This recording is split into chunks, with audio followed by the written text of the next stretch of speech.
Someone was out scuba diving when something went wrong, and as a result, he found himself trapped inside a dark cave. This is his account of what happened to him. Let's explore what happened in the deep Aerolito Cave. Donald Cerrone is who he is. When the horrible incident occurred, he was scuba diving through Aerolito Cave in Cozumel, Mexico. Donald Cerrone, a star of the USC, is famous for his death-defying actions both inside and outside the octagon. His style of fighting within the octagon is renowned for being thrilling. However, his most recent extreme sports excursion nearly took him to the great beyond. On Wednesday's episode of the Joe Rogan Experience, a question was posed to Cowboy regarding a recent cave diving excursion that he had initially discussed on social media a week earlier. Cerrone, who is 35 years old and has been a cave diver for a significant amount of time, obtained his certification while still in high school. On this particular trip, he was in Cozumel with some friends, and during their time there, they spent a few days hanging out among the coral reefs. He and another friend of his decided to embark on a more rigorous dive. This friend, who Cerrone credits with teaching him a lot about cave diving, was an older guy, and Cerrone's wife, Lindsay, expressed concern to her husband that the friend's deteriorating motor skills could put both of them in danger. Cerrone credited this friend with having taught him a lot about cave diving. Cerrone did everything in his power to put her mind at ease and calm her anxieties. At some point during the dive, Cerrone's friend made a mistake while he was off on his own and got into trouble. He began to panic, which is the worst thing that anyone can do in that situation. Panic kills everybody, Cerrone said, and Cerrone was forced to make a decision: either go and help his friend, who at that point was tied up in the rope they'd set up, kicking and spinning out of control, or save himself.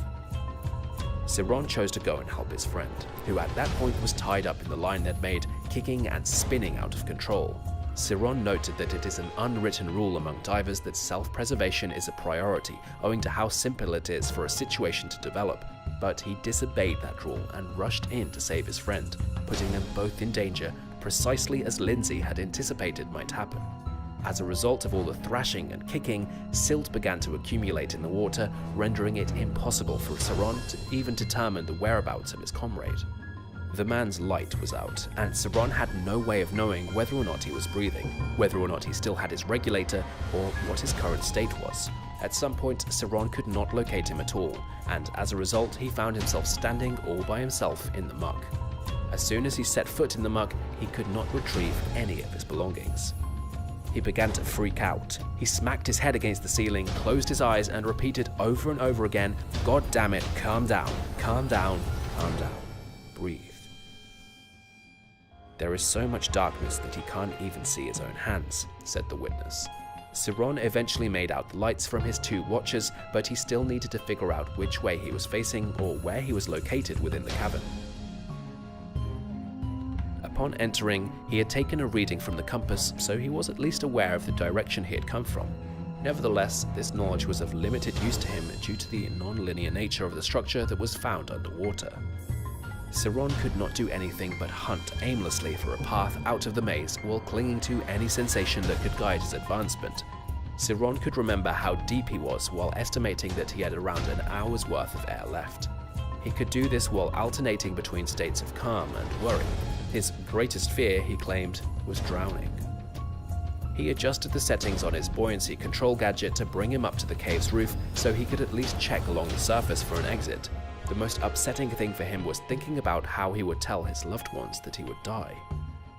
After much annoyance, Cerrone recalled that a wide crack ran along the top of the cave, and he immediately started looking for it while he was still in a state of frantic anxiety.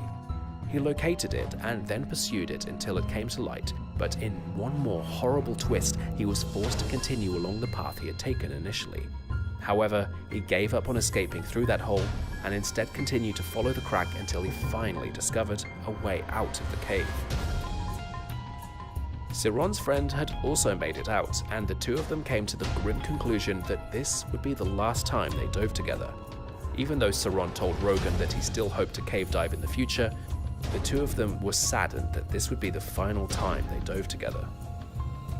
Cerrone sent a message to his wife through text, telling her that there had been a terrifying fucking moment, but daddy's coming home.